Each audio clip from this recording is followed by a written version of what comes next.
কি বার্তা দিতে চেয়েছিলেন বলে মনে করছেন?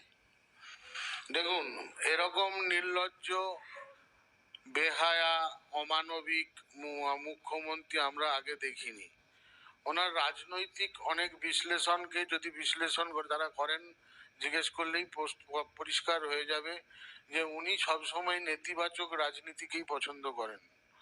উনি সবসময় ধর্ণা, ব্যারিকেড, মানুষ খেপানো বক্তব্য, ধর্মের চাদরে মুড়ে সংখ্যালঘু তাস ব্যবহার করা, এইভাবে ওনার রাজনীতি করে উনি বারবার আসনে বসেছেন এবং নিজের যে মানে ক্ষমতা যিনি পেয়েছেন এর উপর ভর করেই সেটা সমগ্র বাংলার মানুষ জানেন।